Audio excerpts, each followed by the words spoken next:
బెలూచిస్తాన్ తనకు తానుగా స్వాతంత్రాన్ని ప్రకటించుకుంది. మరి దీన్ని పాకిస్తాన్ అంగీకరిస్తుందా? అమెరికా ఏం చేయబోతోంది? చైనా ఏం చేయబోతుంది? మరి భారతదేశం బెలూచిస్తాన్కి సహాయాన్ని అందిస్తుందా? ఈ విషయాలను ఈ వీడియోలో తెలుసుకుందాం. అయితే గత కొన్ని రోజులుగా బెలూచిస్తాన్ ఉగ్రరూపం దాల్చి పాకిస్తాన్ పైన భీకరమైన దాడులు చేస్తోంది.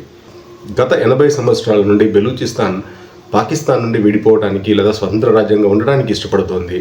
అయితే భారతదేశం నుండి పాకిస్తాన్ విడిపోయిన తర్వాత పాకిస్తాన్ బెలూచిస్తాన్ని దురాక్రమణ చేసి పాకిస్తాన్లో కలిపేసుకుంది. పాకిస్తాన్ భూభాగంలో దాదాపుగా 40% పైగా బెలూచిస్తాన్ ఉంటుంది. బెలూచిస్తాన్లో బంగారం, రాగి, అట్లాగే ఆయిల్ లాంటి మైన్స్ చాలా ఉన్నాయి. అయితే అక్కడ ఉన్నటువంటి అన్ని రిసోర్సెస్ని పాకిస్తాన్ ఉపయోగించుకుంటూ బెలూచిస్తాన్ని పెడచెవిన పెడుతోంది అనేది అక్కడ ఉన్నటువంటి పౌరుల యొక్క బాధ. వాళ్ళని ద్వితీయ శ్రేణి పౌరులుగా పరిగణిస్తుంది. పాకిస్తానీలకు ఉన్నటువంటి హక్కులను వాళ్ళకి ఇవ్వటం లేదు. అంటే వాళ్ళు వాళ్ళ దేశంలోనే, సొంత దేశంలోనే ఒక ద్వితీయ శ్రేణి పౌరులుగా గుర్తించబడ్డారు. వాళ్ళకి అక్కడ ఏ విధమైనటువంటి హక్కులు లేవు, వాళ్ళకు ఉద్యోగాలు లేవు, విద్యా హక్కులు లేవు, మానవ హక్కులు లేవు. వీటన్నింటినీ పాకిస్తాన్ అక్కడ కాలరాసింది.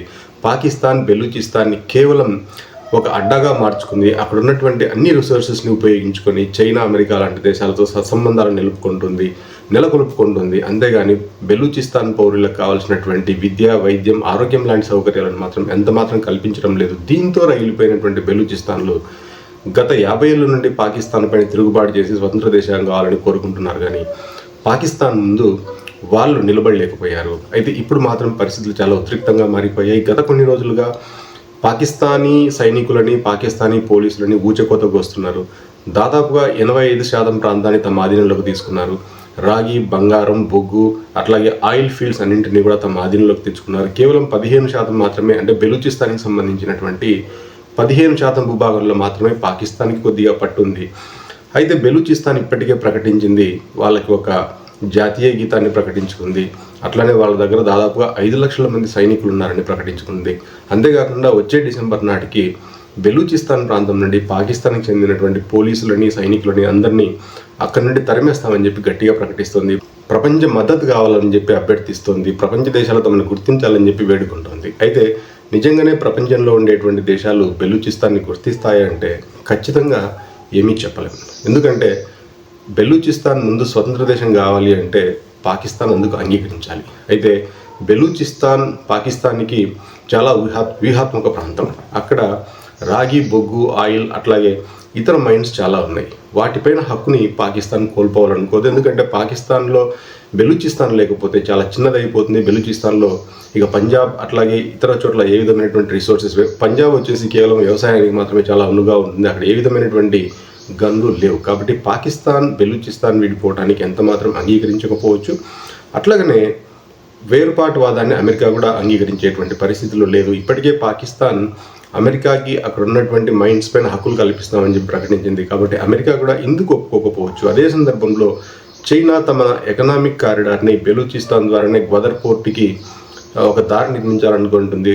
కాబట్టి ఇప్పటికే చైనా అక్కడ పెద్ద ఎత్తున డబ్బులు పెట్టుబడి పెట్టింది. కాబట్టి చైనా కూడా బెలూచిస్తాన్ విడిపోతే ఆ ప్రాజెక్ట్ పక్కకి వెళ్ళిపోతుంది. కాబట్టి చైనా కూడా బెలూచిస్తాన్ విడిపోవాలని కోరుకోవటం లేదు. అంతేకాకుండా యునైటెడ్ నేషన్స్ ఒక దేశాన్ని గుర్తించాల్సి ఉంది. అయితే అమెరికా చెప్తేనే అది గుర్తిస్తుంది. అమెరికా చెప్పకపోతే యునైటెడ్ నేషన్స్ ఏ దేశాన్ని కూడా గుర్తించే పరిస్థితి లేదు. కాబట్టి బెలూచిస్తాన్కి యునైటెడ్ నేషన్స్లో చుక్కెదురయ్యేటువంటి అవకాశం ఉంటుంది. అంతేకాకుండా ఇప్పటికే బెలూచిస్తాన్లో చాలా అస్థిరతగా ఉంది. బెలూచిస్తాన్ చుట్టూ ఉన్నటువంటి ప్రాంతాలు కూడా తీవ్రంగా అస్థిరతతో కొనసాగుతున్నాయి. బెలూచిస్తాన్కి చుట్టూ ఉండేటువంటి ప్రాంతాలు ఇరాన్ ఇప్పటికే యుద్ధంలో ఉంది. ఆఫ్ఘనిస్తాన్, అక్కడ కూడా తీవ్ర ఉద్రిక్తతలు, గొడవలు జరుగుతున్నాయి. మరొకవైపు ఖైబర్ పఖ్తూన్ఖ్వా, ఇట్లాంటి అన్ని చోట్ల కూడా తీవ్రమైనటువంటి ఉద్రిక్తతలు కొనసాగుతున్నాయి. అంతేకాకుండా బెలూచిస్తాన్కి ఒకవేళ స్వతంత్ర దేశంగా ఏర్పడితే అది మనుగడ సాగించాలన్నా కూడా చాలా కష్టం. అక్కడ ఇవి కాకుండా వేరే రిసోర్సెస్ ఏమీ లేవు. అక్కడ ఉద్యోగాలు దొరకవు. తర్వాత వాళ్ళు ప్రతిదానికి వేరే దేశాలపైన ఆధారపడాల్సి ఉంటుంది. అంతేకాకుండా బెలూచిస్తాన్ యొక్క ఆర్మీ 5 లక్షలని చెప్తున్నారు. కానీ వాళ్ళ దగ్గర అధునాతన ఆయుధాలు కానీ, ఎయిర్ ఫోర్స్ కానీ ఏది లేదు. మరోవైపు పాకిస్తాన్ మాత్రం ప్రపంచంలోనే మంచి ట్రైన్డ్ ఆర్మీ. కాబట్టి ఒకవేళ నిజంగా పాకిస్తాన్ బెలూచిస్తాన్ పైన మళ్ళీ తీవ్రమైన దాడి చేస్తే బెలూచిస్తాన్ ఈసారి ముక్కలవుతుంది. అంతేకాకుండా పాకిస్తాన్ కూడా బెలూచిస్తాన్ పైన పట్టును కోల్పోవాలని ఏమీ అనుకోవటం లేదు. కాకపోతే ఇప్పుడు అమెరికా ఇరాన్ యుద్ధంలో పూర్తిగా మునిగి ఉండటం వల్ల పాకిస్తాన్ కూడా ఆచితూచి అడిగేస్తుంది. కాబట్టి రాబోయే రోజుల్లో పాకిస్తాన్ మిలిటరీ చర్య ద్వారా బెలూచిస్తాన్ని మళ్ళీ తమ కంట్రోల్లో తెచ్చుకునేటువంటి అవకాశం ఉంది. అయితే బెలూచిస్తాన్లు మాత్రం తమ స్వతంత్ర పోరాటాన్ని రాబోయే రోజుల్లో మరింత కఠినంగా పోరాడేటువంటి అవకాశం ఉంటుంది. కాకపోతే బెలూచిస్తాన్ స్వతంత్ర దేశంగా ఏర్పడాలి అంటే మాత్రం కొంత సమయం పడుతుంది. ప్రపంచ దేశాలు ఆమోదయోగ్యం కావాలి. ప్రపంచంలో ఉండేటువంటి చాలా దేశాలు బెలూచిస్తాన్ని గుర్తించాలి. అయితే ఈ విషయంలో అమెరికా కూడా బెలూచిస్తాన్ని సపోర్ట్ చేయదు. చైనా సరే చైనా పాకిస్తాన్ కాదని బెలూచిస్తాన్ సపోర్ట్ చేసేటువంటి అవకాశమే లేదు. తమ సీబెక్ ప్రాజెక్ట్కి బెలూచిస్తాన్ చాలా ముఖ్యమంది కాబట్టి బెలూచిస్తాన్ పాకిస్తాన్లో ఉన్నంత వరకే చైనాకి మంచి అండగా ఉంటుంది. కాబట్టి చైనా ఈ విషయాన్ని ఎటువంటి పరిస్థితుల్లో అంగీకరించదు. మరొక వైపు ఇరాన్ కూడా బెలూచిస్తాన్ సపరేట్ దేశం అవటాన్ని అంగీకరించకపోవచ్చు. ఎందుకంటే ఇరాన్లో కూడా బెలూచీలు ఉన్నారు. ఒకవేళ పాకిస్తాన్ నుండి బెలూచిస్తాన్ కొత్త దేశం ఏర్పడితే ఇరాన్లో ఉండేటువంటి బెలూచీలు కూడా తమకు కొత్త దేశం కావాలని అడిగేటువంటి అవకాశం ఉంది. కాబట్టి ఈ విషయంలో ఇరాన్ కూడా బెలూచిస్తాన్కి మద్దతు తెలిపేటువంటి అవకాశం ఎంత మాత్రం లేదు. మరొకవైపు భారత్ కూడా బెలూచిస్తాన్కి డైరెక్ట్గా సపోర్ట్ చేసేటువంటి అవకాశం లేదు. ఎందుకంటే భారతదేశంలో ఉన్నటువంటి పరిస్థితుల దృష్ట్యా దీన్ని సపోర్ట్ చేస్తే భారతదేశంలో ఉన్నటువంటి కుహానా నాయకులు కూడా కొంతమంది ఈశాన్య రాష్ట్రాలను వేర్పాటు చేయమని అడగవచ్చు, లేకపోతే బంగ్లాదేశ్లో చేతులు కలపవచ్చు. చైనా లాంటి దేశాలు అరుణాచల్ ప్రదేశ్ని ఆక్రమిస్తే చేతులు కలిపేటువంటి అవకాశం ఉంటుంది. కాబట్టి భారతదేశం కూడా ఈ ఏర్పాటువాదాన్ని ఇండైరెక్ట్గా సపోర్ట్ చేయొచ్చేమో కానీ డైరెక్ట్గా మాత్రం సపోర్ట్ చేసేటువంటి అవకాశం లేదు. కాబట్టి బెలూచిస్తాన్ ఇప్పుడు తమని స్వతంత్ర దేశంగా ప్రకటించుకున్నా కూడా దాన్ని ఎన్ని రోజులు నిలుపుకోగలదు అనేటువంటిది ఇక్కడ చాలా ముఖ్యమైనటువంటి ప్రశ్న. అంతేకాకుండా బెలూచిస్తాన్లో ఇప్పటికీ కూడా అక్కడ పూర్తి స్థాయిలో తీవ్రవాదులు ఉన్నారు, తర్వాత ఆందోళనకారులు ఉన్నారు, ఉద్యమకారులు ఉన్నారు. వీళ్ళందరినీ ఎవరు కంట్రోల్ చేయగలుగుతారు అని చెప్పేది ముఖ్యమైనటువంటి ప్రశ్న. కాబట్టి బెలూచిస్తాన్ ఇప్పటికైతే తమను తాముగా స్వతంత్ర దేశంగా ప్రకటించింది, కానీ బెలూచిస్తాన్ ఇప్పటికైతే తమకు తాముగా స్వతంత్ర దేశాన్ని ప్రకటించుకుంది. దీన్ని పాకిస్తాన్ అంగీకరించాల్సి ఉంటుంది. అది ఇప్పట్లో అంత ఈజీగా పాజిబుల్ అయ్యేటువంటి విషయం కాదు. పాకిస్తాన్ మీద ప్రపంచ దేశాలు విపరీతమైన ఒత్తిడి తేవాల్సి ఉంటుంది. అంతేకాకుండా అయితే ఇప్పుడు బెలూచిస్తాన్లో జరిగేటువంటి ఈ పరిస్థితులపైన అమెరికా మానవ హక్కులను కాపాడమని గట్టిగా ప్రయత్నం చేయొచ్చు, కానీ అమెరికా కూడా ఇప్పుడు బెలూచిస్తాన్ విడిపోవాలని కోరుకోవటం లేదు, చైనా కోరుకోవటం లేదు, ఇరాన్ కూడా కోరుకోవటం లేదు. అయితే రాజకీయ కారణాల దృష్ట్యా భారతదేశం మాత్రం కోరుకునే అవకాశం ఉంది, కానీ దీన్ని అధికారికంగా డైరెక్ట్గా సపోర్ట్ చేసేటువంటి అవకాశం అయితే ఎంత మాత్రం లేదు. కాబట్టి బెలూచీలకి ఇది ఎన్ని రోజులు వాళ్ళ స్వతంత్ర దేశంగా ఉండగలుగుతారనేటువంటిది అతి ముఖ్యమైనటువంటి ప్రశ్న. వాళ్ళ దగ్గర ఉన్నటువంటి లిమిటెడ్ రిసోర్సెస్, లిమిటెడ్ ఆర్మీతో ఎన్ని రోజులు వాళ్ళు పాకిస్తాన్ నిలువరించగలరు అనేది ముఖ్యమైనటువంటి ప్రశ్న. ఎందుకంటే పాకిస్తాన్ లాంటి ట్రైన్డ్ ఆర్మీ, అతి పెద్ద ఆర్మీ బెలూచ్ని కంట్రోల్ చేయడం పెద్ద విషయం ఏం కాదు, ఈజీగానే చేయగలుగుతారు.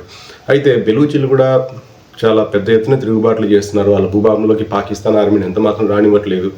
ఇంతమునిపై చూసాం, జాఫర్ ఎక్స్ప్రెస్ పైన కూడా దాడి చేసి కొన్ని వందల మంది ఆర్మీని కూడా అక్కడ చంపేయడం జరిగింది. నిత్యం ఏదో ఒక దగ్గర బెలూచీలు దాడులు చేసి పాకిస్తాన్కి చెందినటువంటి పోలీసులు లేదా ఆర్మీని చంపేస్తున్నారు. ఒకానొక దశలో పాకిస్తాన్ ఆర్మీ కూడా బెలూచిస్తాన్లకి కాలు పెట్టడానికి భయాందోళనలు వ్యక్తం చేస్తుంది. కాబట్టి పాకిస్తాన్ ఆర్మీ కూడా ధైర్యం చేయటం లేదు. అయితే ప్రపంచ దేశాల మద్దతు మాత్రం పాకిస్తాన్కే ఉంటుంది. కాబట్టి బెలూచిస్తాన్ తమ స్వతంత్ర దేశంగా ఉండాలి అంటే మాత్రం మరికొన్ని రోజులు వేచి చూడాల్సి ఉంటుంది. కాకపోతే పాకిస్తాన్లో ఇట్లాంటి వేర్పాటువాద ఉద్యమాలు మరిన్ని ముందుకొచ్చి మరింత ఆందోళనకరంగా మారితే అప్పుడు పరిస్థితులు చెప్పలేము. అయితే మరి భారతదేశం బెలూచిస్తాన్ని గుర్తించబోతోందా? రష్యా బెలూచిస్తాన్ని గుర్తిస్తుందా? జపాన్, ఆస్ట్రేలియా లేకపోతే ఇండోనేషియా లాంటి దేశాలు బెలూచిస్తాన్ని గుర్తిస్తాయా? అయితే ప్రపంచంలో ఏ 4-5 దేశాలు బెలూచిస్తాన్ని ఒక స్వతంత్ర దేశంగా గుర్తించినా కూడా పాకిస్తాన్కి పెద్ద ఇబ్బందులు వస్తాయి. అయితే ఈ విషయంలో ఇజ్రాయెల్ కూడా ఏమాత్రం వెనక్కి తగ్గకపోవచ్చు. ఇజ్రాయెల్ కూడా బెలూచిస్తాన్ని ఒక స్వతంత్ర దేశంగా గుర్తించేటువంటి అవకాశాలు ఎక్కువగా ఉన్నాయి పాకిస్తాన్కి వ్యతిరేకంగా. ఈ వీడియో మీకు నచ్చినట్లయితే లైక్ చేయండి, షేర్ చేయండి, సబ్స్క్రైబ్ చేయండి.